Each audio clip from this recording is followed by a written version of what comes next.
Good afternoon, lovers, single ladies, single guys.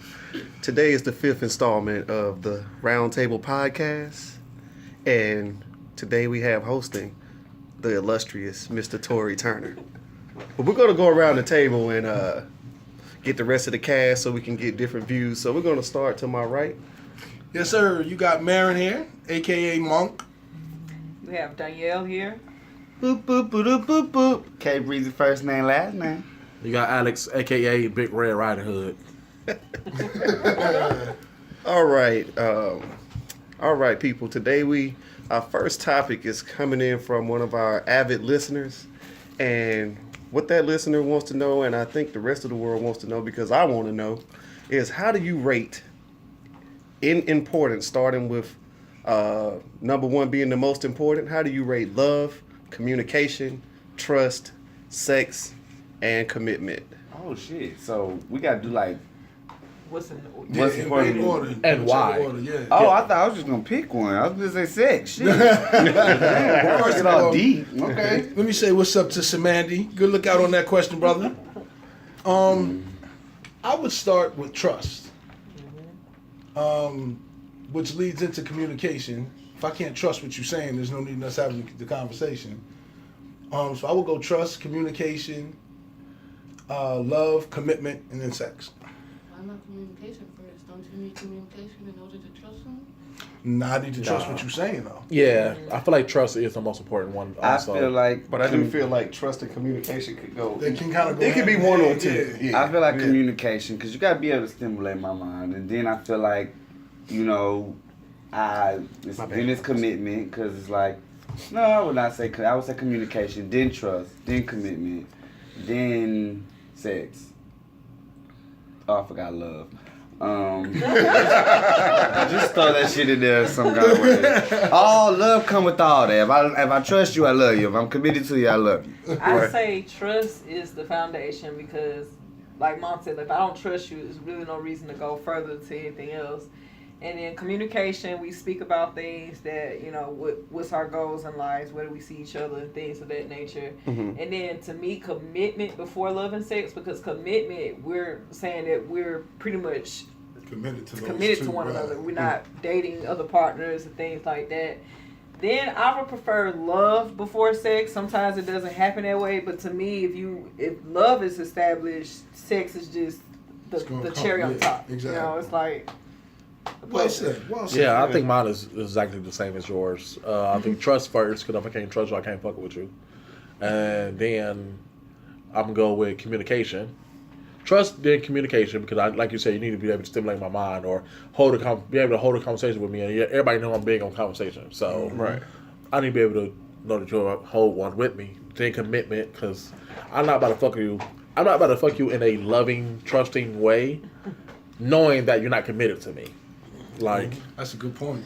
yeah. So, and then for me, I would say sex before love. I'm not really that. Everybody know I'm not that big on love. I don't really care if you love me or not. I don't really care. But if you committed to me, you throw me the pussy, cool. I mean, love will get there eventually. But even if we don't love each other, obviously you can't really have a relationship. Like if we're together for 3 years and we don't love each other, then that's an issue. But it's not. For me, myself, I don't think it's more important than sex. Sorry. Okay. Sex That's your opinion. Don't need to apologize for it. I mean, hey. I think trust. I look at it like it's a building, right? So trust is the foundation. Mm-hmm. Communication may be the installation of things, and then you have commitment that may be the walls and everything. Sex is just the nails, hold everything together. You know what I'm saying? And love is the roof. Okay. Like that's how I look at it. Makes So, sense. Oh, I'm building me a You need a home, roof man. when it rains, though. huh? You need a roof when it rains, though. No, I don't. I might enjoy the water. He's drowning in the love. Right. All right, so let me see. I might be all over the place, but I was gonna ask a crazy, well, not a crazy question, but I don't know if it made sense. But Do y'all think that love is taught or it's just like a natural? It's natural. Like a feeling that every human should possess. I think it's natural. I hate when people make this. Hold on, I haven't answered the question yet. Oh, Sorry. go for it. Go Like for if you are like adopted or something. 'Cause I mean, I know some guy's name. His name is Chris H. I'm only saying that because I don't want to get sued because he's white. He had, when I experienced being around him, it was something that happened where it was a situation where he could have shown more sympathy, and he said that he didn't have sympathy, or he didn't grow up around his parents, and being that he was in foster care, that basically implying that because he wasn't really taught or had people that love him, he can project it to other people. This is the thing about him. He's young. I agree. At the end of the day, he's young. Yes, I the world. agree because that's how Alex is. Because she don't know what it is to be a woman. She said that out of her mouth. She don't know what it is to take care of a man or take care of herself because she really ain't had nobody to do it. So everything she learned on her own, picking up other people ways that she don't know. That's deep. I don't know if I believe. My thing is this: I look at age. Like, the world is a cold place, and it could make you cold. But at a certain point, you got to take personal responsibility and start doing things for your own self. Stop blaming it on people and saying, "Oh, I never taught this, so I never learned how to do X, Y, and Z." That's like just like if you didn't see parents, like somebody said, I don't know how to commit to somebody that my parents weren't together. Even with communication, even with trusting people, do you think those are natural emotions or natural? I think so, but I also feel like it's individual. It depends on what case it is, because you got people who they might have grown up in a bad situation, but they were motivated not to be that. They want to break that chain. Yeah. They might not have had a father, so when they had children, they're gonna be there for their children because they know how it affected them. Yeah. So it is a choice, but it's a natural. It's inherently in them. Mm-hmm. So you think it's just an excuse when people say like because they didn't grow up, I can understand. I wouldn't write it off to say it's an excuse. It's just an understanding of how that person is the way they are. But they can make a choice to not be that way. For me, unfortunately, I look at things for age or for sex. Like, Yeah, no, Torey still ain't answered the question. We can move on. We can come back. I'm sorry. You did kind of cut me off. Well, I was actually supposed to be hosting the 5th installment, but I got a meeting with Mona. I told you that. So just carry on. But what I think is, when you're young, I think a lot of times young people hold on to excuses, unfortunately. They haven't found themselves yet, and they haven't learned to really take personal responsibility for certain things. I'm 31 years old. If you're 31 years old and still saying you don't know how to do something because somebody didn't teach you to, that's an excuse. Like, if you're my age and you're trying to say, oh, I've never taught to love somebody, so I don't know how to love somebody, bullshit. You choose not to love somebody. Like you said, it's a choice. Because at the end of the day, by that time, you've been on the planet for 31 years. People might look at that like, oh, you're not old. That's a long time. And you look at it like, oh, well, in 31 years, you didn't learn to love nobody, a puppy, a fish, nothing. Like, get out of here.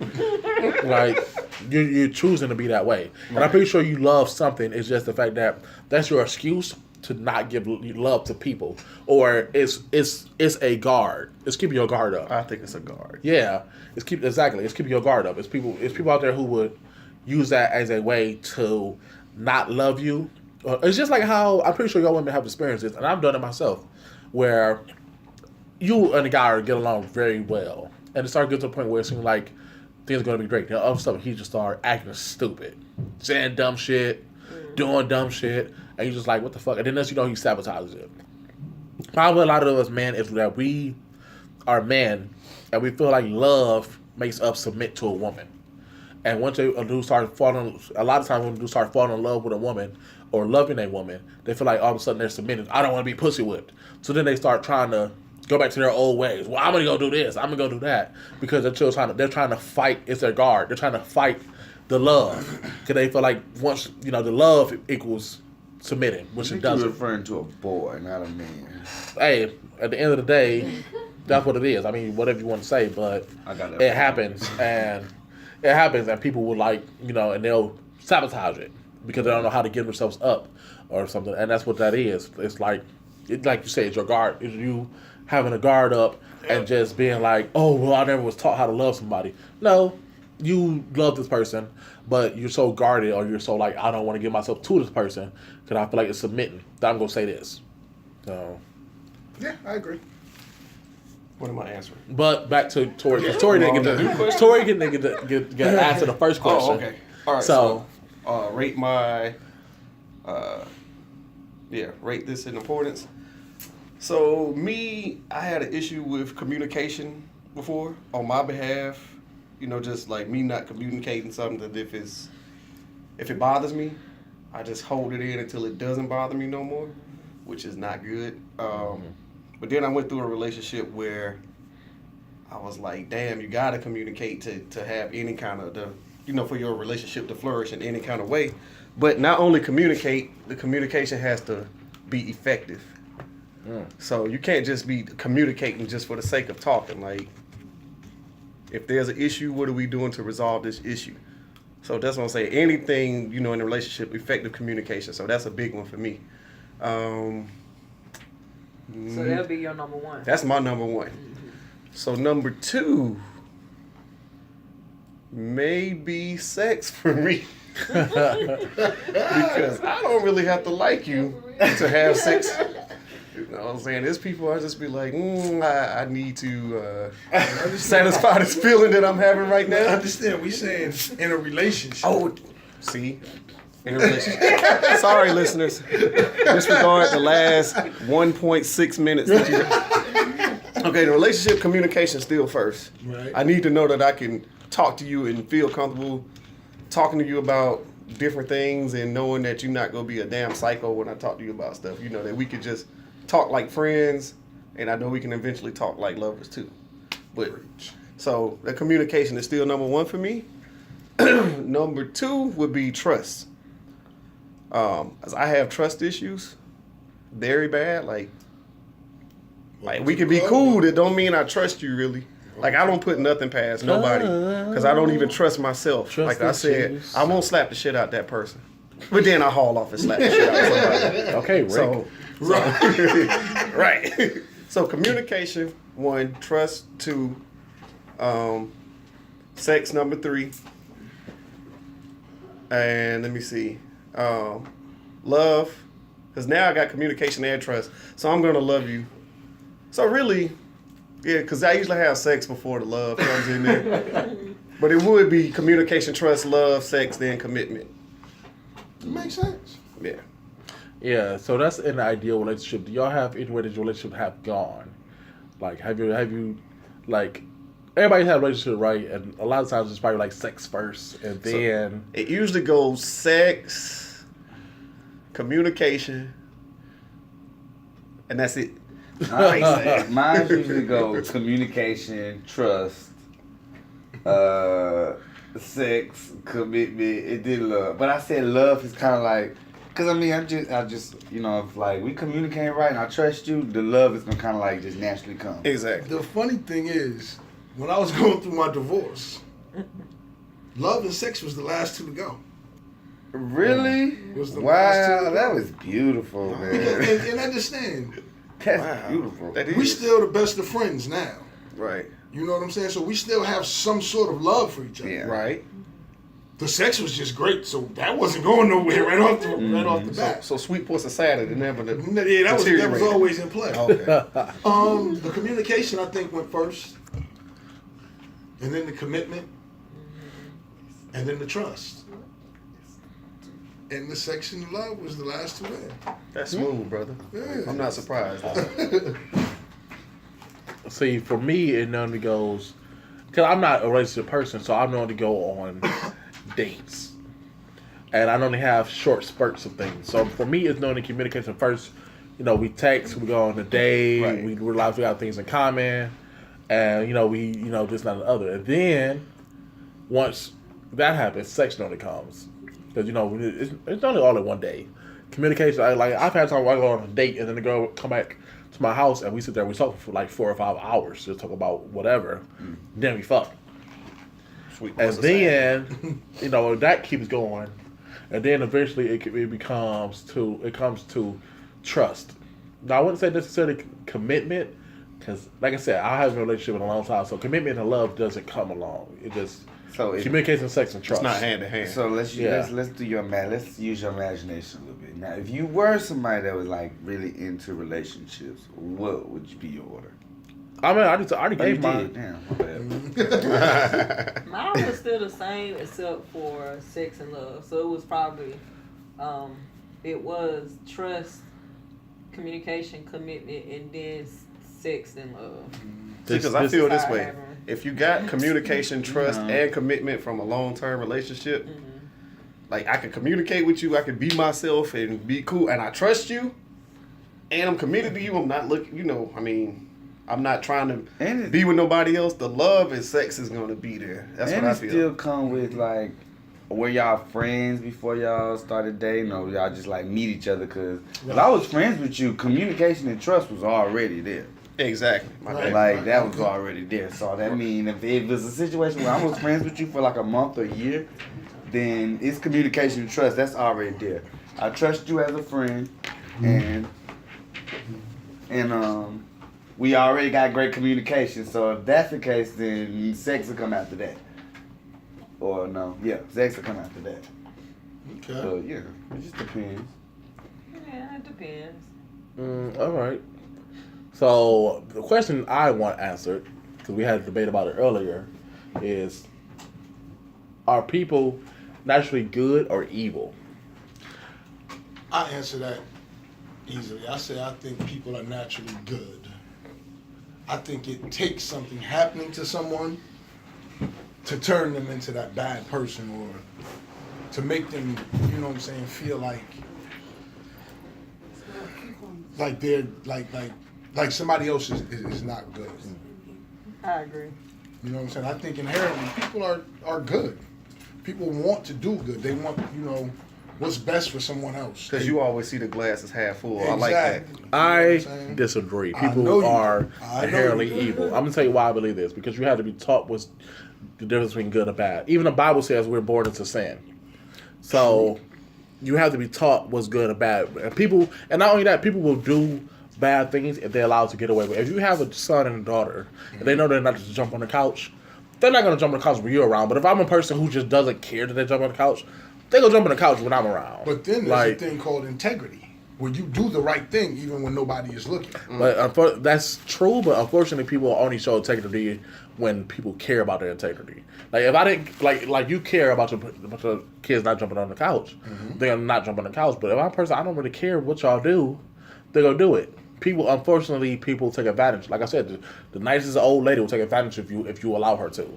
But see, then again, there's also, you got the people who are the biggest jerks, the biggest assholes in the world, who will do the right thing. Sometimes. But I think it's sometimes they will do the right thing. But a lot of times people will do the right thing. This is one thing I hate about people. People will do the right thing because they expect karma to come back, and a lot of people don't do the right thing just to do the right thing. It's like, I did it because I know karma's going to come back and blah, blah, blah, blah. No, why can't you just do the right thing? Like, if you see somebody on the street hungry, now there are people who buy them a sandwich, feel good about it, cool. But there are people out there who will buy a sandwich and think, well, if I was in that situation, or karma's going to come back and blah, blah, blah, blah, blah. No, do it because you see a person in need, not because you feel like some kind of way the world is going to make it benefit you. I understand that, but you have, to me, that's geared towards people who take as opposed to people who give. As far as being naturally good, naturally evil, I think most people are naturally good because it comes down to, it doesn't matter what type of person you are, everyone at some point wants to be loved. I don't think you want to be hated. Not me. Yeah, you want to be loved. You want some type of love, some type of appreciation. To me, that's on the side of good. I want to be feared. The spectrum, good and evil is not an equal spectrum to me because of that. Just a basic human just wanted that type of endearment from others or whatnot. I agree. But it also comes down to influence. So the thing about being born in sin and the story of the Bible, you look at a baby doesn't know anything. That's what I was about to say. But a baby responds to you holding them in his arms and things like that. The baby's not going to say, oh, who the hell is this? Like, you don't see a 2-year-old, 1-year-old saying they hate their mama and right. daddy. I think at the basic ladder, humans respond more to But the thing about it is treatment you have to teach a child what's good and what's bad. Like you have to say no a lot of times when they do stuff. Correct. Like babies don't just. Unfortunately, babies have to talk what's good. They just do whatever. And if you don't teach them what's good and what's bad, they're gonna do whatever. But like you have to teach people them who the still difference. have a sweet spirit. You still have people who it don't matter what you was taught. They have a sweet spirit about themselves. And you can see that even in they're babies. smart. When you in the grocery store and you Yeah. see that one little baby in the car in front of y'all, you don't see that baby frown and flick you off. You see that baby smile. Even that baby might even know who you are. That's a natural instinct Yeah. for a baby to be happy. Yeah. But I do think that whether you good or not, you taught to be always evil. had a choice to be bad. You see what I'm saying? No matter who's good or whatever. I just think people are more good than bad, but you still have that choice to be bad if you wanted to. I feel like naturally people want to live in peace. I don't. So I they think choose to people are more bad because I feel like the only thing that causes people to be good are consequences. People who don't want to go to hell or people don't want to go to prison. If none of those establishments existed or people didn't believe Being in them, good feels good to me. they would still it would be chaos. But see, That's you have to a the lot of people. people who, Let me like say I that said, too. being good actually feels good to them. Just being good, just doing a good deed. You're looking for no reward, no accolades, no nothing at the end of the day. Just doing it, See, my thing is this. you know, to feel Like, good. okay, I know this is fictional. But I feel like this is true. The Purge, that movie. Mm-hmm. If that was a real thing, a lot of people would die. If all year long they say be good, blah blah blah, but this one night you get to do your wildest things and blah blah blah blah blah. Even the nicest people will do some fucked up shit. Like Purge. It's because the thing about the Purge is now there's no consequences other than hell if you die or whatever, but there's no consequences now. There's no government coming in and taking you to prison. There's no this. If that actually existed in the real world, it would be fucking It chaos. just depends on the type of person. Like- Because, I mean, if I had a is an purge, I mean, individual of course, I got a list. I'll have a list, you know, to 'Cause knock it- them down one by one. But use an example. If my grandmother saw a purge on TV, like it's going to be a purge, she'll run like the devil's behind her. Like, she wouldn't try to kill nobody. So I think feel like But the thing about it, depends on it's the not all person. about killing because you could. One thing I would say about the Purge movies that's dumb to me is that they always kill people. Why not rob a bank? Why not go steal a car off a lot? Yeah, that 'cause you it really is any want? crime Yeah, you it's wanna any commit. crime. They just Right. think, So I wouldn't want to killing. kill nobody. Yeah, I'm not saying necessarily kill somebody, but it's like you can go break into a bank vault or steal a car or something. People, I'm robbing a bank. yeah, people might be waiting. There might be somebody who's every year break into a bank, and that's how they support themselves for the whole year until the next purge comes up. Well, see, that's why I Like- go back to choice because I don't think an act of a good deed or a bad deed defines you ultimately as a person. does not. You might. There's plenty of people that they was once, a person, liar, thief, whatever, and now they changed their ways to be, who they are. That's why I chalk it up to choice. Like you might be influenced to be this way, just like you influenced to be good, but you have people who they're not looking to be rewarded for being good or whatnot like that. It's not about karma or somebody giving you something. You're right. Just have people who. I mean, yeah, there are people like that. Like growing up, Yeah. I was around people that chose to steal cars and man, do all. I mean, yeah, I did like nothing to go to jail. That was my whole motivation. I don't want to go to jail. But you know what I'm saying? If I could get money a certain way and nobody know, I've gotten taking money or whatever. You know what I'm saying? But like I chose not to put myself in situations, and I knew I could get away with it. But I was like, I would hate if somebody does it to me. Even when it comes to somebody's, these are just examples, but like, come to somebody's wife, like, she being a little too friendly, but I would hate for somebody to do that to me, mess me up. So I was like, I choose not to, like, I choose to be good. I try to be good most of the time. I know I have moments. But that's what I'm saying. Like, That's that's just what human, keeps bro. you good, though, is the consequences. Well, It's not not even the just consequence. It's like, because it can happen to me whether I do it or not. But it's just like, I'm not even thinking about I said, I wouldn't want it to happen to me, but I just like, I'd be like, that's what I deserve if I'm out here doing that. You know what I'm saying? Like, if it happened to me and I haven't done that, then that's just what happened. But at least I know, like, Torey's not out here doing, I chose to be a good person and not do that. You know what I'm saying? One thing is, I look at stuff like in the Bible. Like, even in the Bible, there was chaos. And chaos calmed down when the Ten Commandments were created. That's when God, told them stop doing this, stop doing that, things like that. But before that, people would sodomize people, killing people, rolling people's head down steps, stuff like that. It was just complete chaos. But look at someone And that like was- Paul. Paul was killing Christians, and then look at how he turned to be who he was. You wicked man always existed. You know, but this point of God giving free will. But the thing about Paul is Paul, you just say he was killing Christians, but Paul only reverted because Jesus came along. He accepted Christ. Yeah, he realized, oh shit, consequences. But he accepted the way. I understand that, but he was inherently evil until somebody came along and told him ignorant. The shit you was doing. Yeah, the shit you was doing, it could cause you to be in a very bad place. But you have people in history who've been inherently good, also. Right. Mother Teresa. That's why Caivaun was saying it's like an individual thing. Good. Yeah. But Mother Teresa was inherently good, but also the thing about it was she was very religious. Like, but she didn't have to. My belief is she didn't have to be religious. You don't have to be religious to be. I'm not saying that, but a lot of times that's what drives you because it's the whole God is watching. If I'm a bad person, I go to hell kind of thing. What about atheists? What about atheists? Yeah. That are good people who don't believe in God, but they're good people. I know atheists who are, I believe, from what I know of them, inherently good people. This is the thing about atheists. I just referenced the Bible, that's why I kind of stopped, because it's like, I believe in God now. I'm not a religious person, I'm very spiritual, but I don't believe in everything that was said in the Bible. So it's like, I just take it off of I feel like, how I'm going to write it off and answer that is like, how they say, it takes more muscles to frown than to smile. I feel like when people hate, it takes a lot of energy out of you. I agree. When you hate somebody, that's investing. I say that all the time, bro. It's an investment. Yep. It's not hard to just say, look to your neighbor and say, I love you. I care about you. I wish the best for you. It's hard. It's that's why I'm always sleepy because I hate everybody. Huh? So maybe that's why I'm always sleepy because I hate everybody. But yeah, that is a good question about atheists, though. And that's the thing about atheists, though.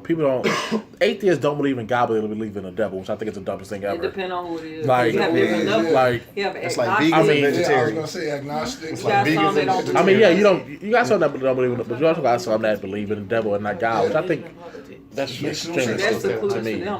Like, I mean, I should be talking about my religion, but that's just that's a dumb podcast. That was a good question. If any of our listeners are atheists, just drop a comment and we'll address it. And we'll address it exactly. My thing is, now I'm about to get a lot of people upset about this, but they do make a good point. You listen to like I'm one of those people who believe you can't make an argument unless you can look at it from both sides.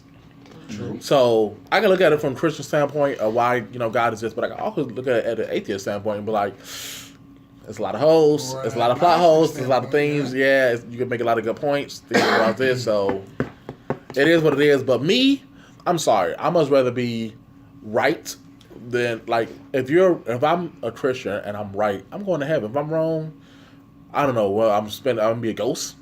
But if you are atheist and you're right, congratulations, you're a ghost or you're going to hell. But if you're wrong, you're going to hell. Like the teacher said, I don't know if it was Boys in the Hood. Like the teacher said, if this man, like he said, I'm a Christian. If this man, if going to the Nation of Islam make him a better man, that's how I look at religion. I look at religion as something that gives people that peace of mind and can get them by. It's a very personal. They need something to believe in. So I don't look at it like, Islam is different than being an atheist or different than being a Buddhist. Whatever gives you your peace of mind. Whatever your belief is your belief. I don't look at you as it's right, wrong, or indifferent. It's yours. Yeah. You know what I'm saying? It's just like an opinion. Mm-hmm. That's why I said so. It is what it is with that. How you feel? You about to say something? We doing a question. Torey hosting the show. What's I was about to see if you were ready for the next topic. Yeah, go for it. Let's see here. Okay, here we go with spin the wheel. Spin the wheel. Oh, how about this one? Have you ever been jealous of your spouse, or vice versa? You want to do that one? Yeah. Okay, I was gonna go with a different one. We'll start with that one. Yeah. Have you ever been jealous of your spouse or vice versa? I'm gonna say yes. Of that person or or have you been even if it's a healthy jealous, have you been jealous of your spouse in a situation with your spouse? Jealous of you? No, I'm happy. I don't get jealous. My ex-wife was jealous I get even. of the relationship I had with my son. Okay, now I can understand. Okay. You know what I'm saying? Just like to a certain extent, I'm jealous of the relationship she has with my daughters. There's certain things that they'll talk to her about that they're not gonna come to me with. As my son, there's certain things he came to me with that he wouldn't go to her with. Yeah. So it's kind of a healthy jealousy, but a jealousy nonetheless. I've been jealous before. My whole thing is, don't be so cool with no ex dude. Like, you too friendly to the ex dude. So I guess that's like a form of jealousy right there. Yeah. Like, I'm like, nah. I feel If I don't do that, you don't do that. Because it makes me feel uncomfortable. Okay, we're going to stop the part 1 right there. We'll pick back up with this conversation in part 2.